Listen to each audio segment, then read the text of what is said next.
Bienvenida y bienvenido a esta exploración. Hoy, más que seguir un manual, nos vamos a equipar para una expedición. Me gusta eso. La meta es cazar una idea, esa chispa de curiosidad que a veces, que no nos deja dormir, y transformarla en algo sólido. En un proyecto que deje una huella. Exacto. Tenemos sobre la mesa unos materiales fascinantes, de autores como Hernández Sampieri, Creswell, Bernal, que van a ser nuestros mapas. La misión es desglosar la revisión de la literatura, que es la base para cualquier tesina, tesis o disertación. Me encanta la metáfora de la expedición, porque la investigación es precisamente eso. Es un viaje. A lo desconocido. Totalmente. Y como en todo viaje, necesitas un mapa para no perderte. Mucha gente ve este paso como, no sé, un requisito tedioso. Sí, como algo burocrático. Un trámite. Exacto, burocrático. Pero es todo lo contrario. Es tu seguro contra esa pesadilla de pasar un año investigando algo solo para que un revisor te diga de cantazo, mira, esto ya se publicó en 2018. Uf, qué dolor.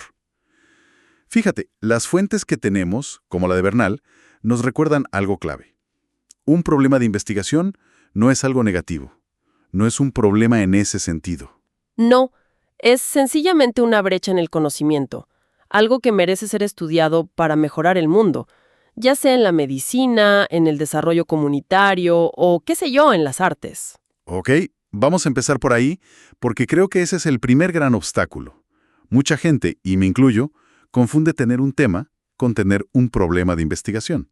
Ujú. Yo puedo decir que me interesa la música urbana en el Caribe o la salud mental en los atletas, pero eso es gigante.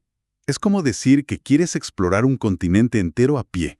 ¿Por dónde se empieza? Esa es la pregunta del millón. Y la distinción es crucial. El tema es el continente. El problema es el sendero específico que vas a caminar. Ok, el tema es amplio, es general. Siguiendo tus ejemplos, la arquitectura post-huracán es un tema. La moda sostenible es un tema. El acceso a la justicia, otro tema. Son áreas de interés. A ver si te sigo. Entonces, el problema sería el nudo específico dentro de ese tema. La pregunta concreta que nadie ha podido responder del todo. Dale.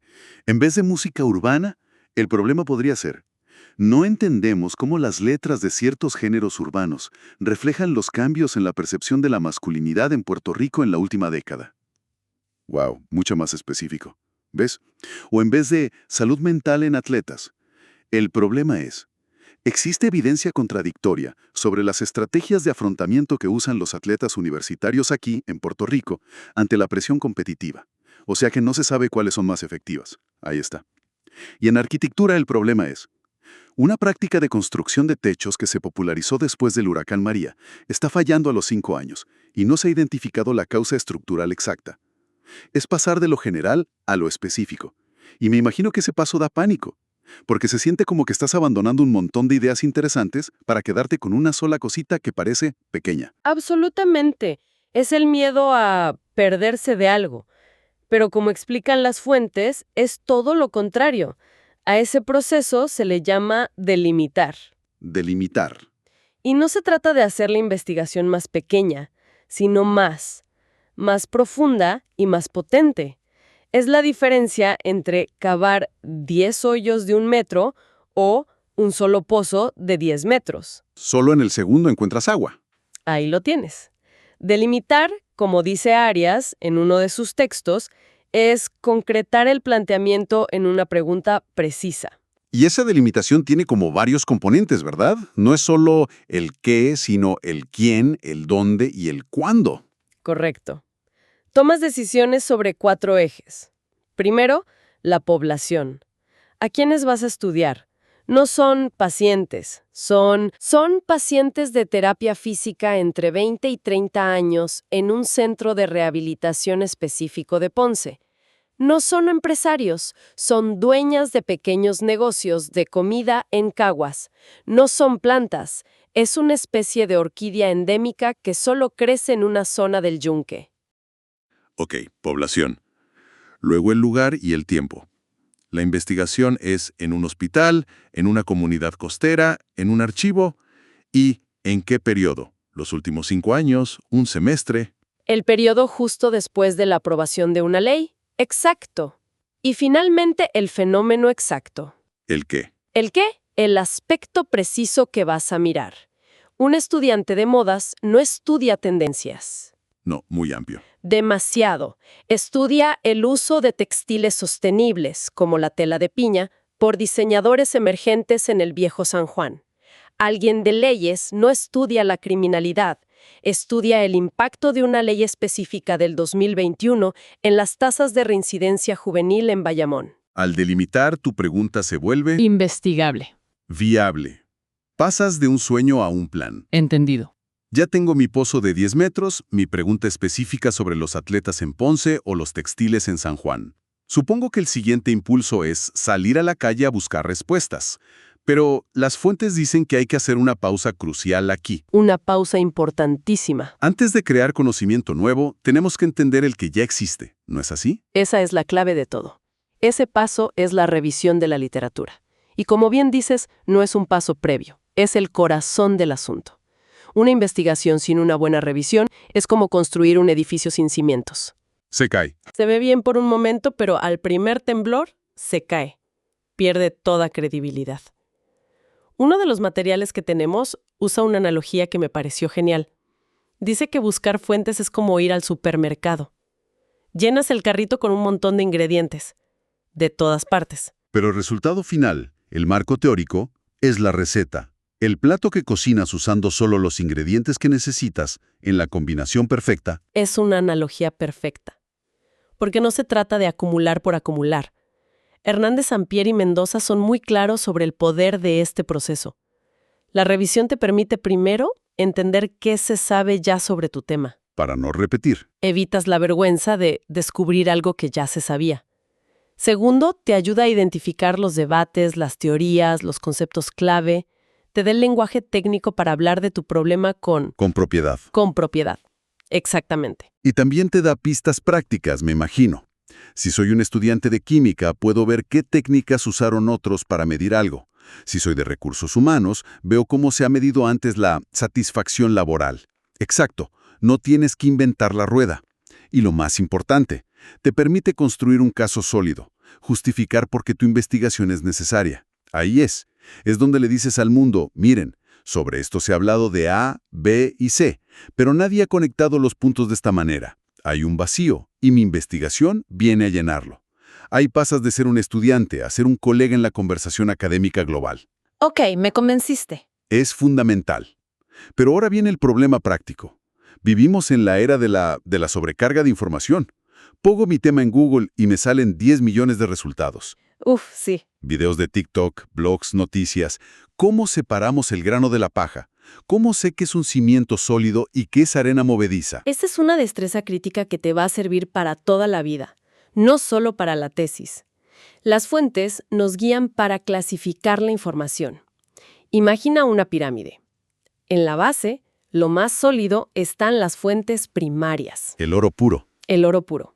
Hablamos de artículos en revistas científicas arbitradas, lo que se conoce como peer-reviewed, tesis doctorales, libros que son resultado de una investigación, reportes de agencias como el Departamento de Salud de Puerto Rico o de la OMS, de la UNESCO. O sea, ir directo a la fuente original, al estudio mismo. Y luego estarían las secundarias y terciarias, que son como resúmenes o guías. Correcto. Una fuente secundaria, pues, es un libro de texto que resume varias investigaciones. Una terciaria puede ser una enciclopedia. Para empezar la búsqueda, la recomendación es ir directo a las bases de datos académicas validadas. Que muchas universidades ofrecen acceso gratis. La mayoría. Y Google Scholar, o Google Académico, es un excelente punto de partida para todo el mundo.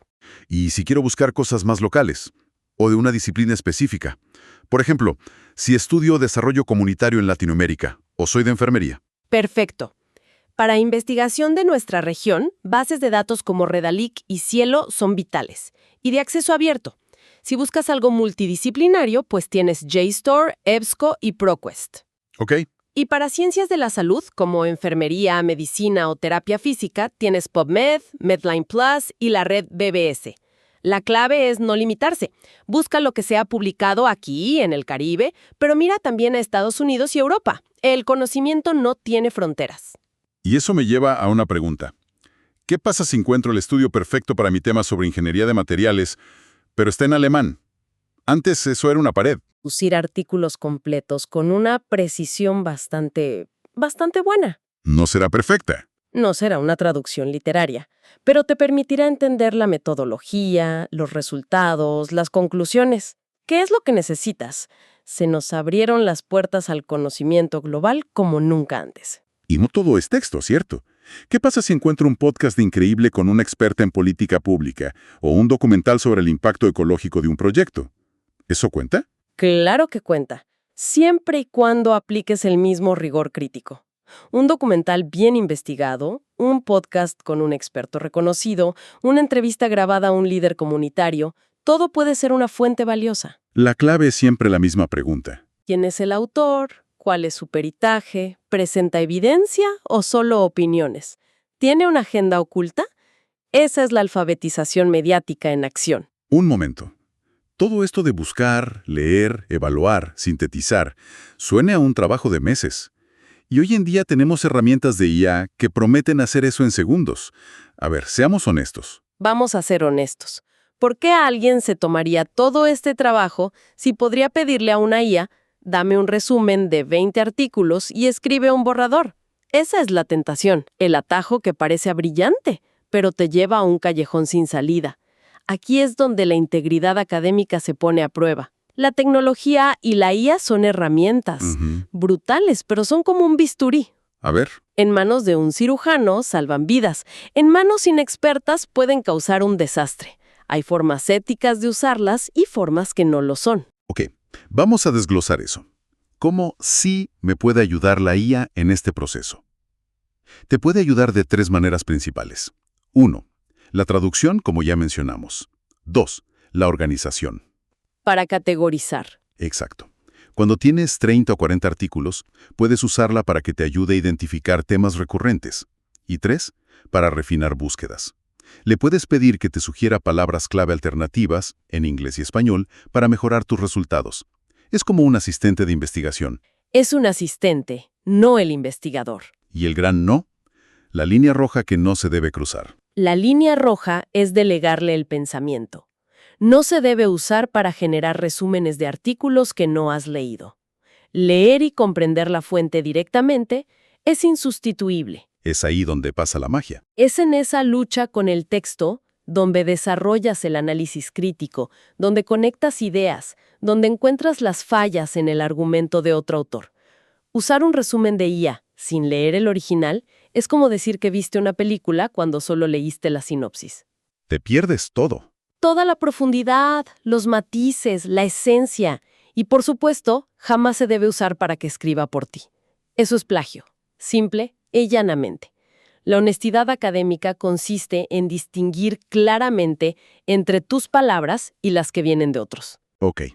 Entonces, para la persona que nos escucha y está comenzando desde cero, abrumada pero decidida, ¿podemos recapitular el proceso recomendado paso a paso para construir esa revisión de literatura de forma sólida y ética? Claro que sí. Basado en los principios de Creswell, Hernández Sampieri y otros, el proceso sistemático sería este. Primero, definir y delimitar el problema. Pasar de lo general a una pregunta clara, con población, lugar y tiempo definidos. Eso es. Segundo, identificar palabras clave. Una lluvia de ideas de todos los términos posibles. Y muy importante, en español e inglés. Cierto. Community Development te va a dar resultados distintos a desarrollo comunitario. Buscar en bases de datos confiables. Empieza con las académicas que mencionamos. Busca artículos de los últimos 5 años, pero no ignores los estudios clásicos que fundaron tu campo, aunque sean de hace 20 años, aunque sean de hace 20 o 30. Cuarto, evaluar las fuentes. Aquí te pones el sombrero de detective. ¿Quién es el autor? ¿La revista es reconocida? ¿Su metodología es sólida? ¿Se relaciona directamente con mi pregunta o es tangencial? Todo eso. Quinto paso. Seleccionar y analizar a fondo. De los 50 artículos que encontraste, quizás solo 20 son centrales para tu pregunta. Esos son los que vas a leer en detalle, a subrayar, a tomar notas. Diseñar un mapa de la literatura. Este es un truco visual muy poderoso.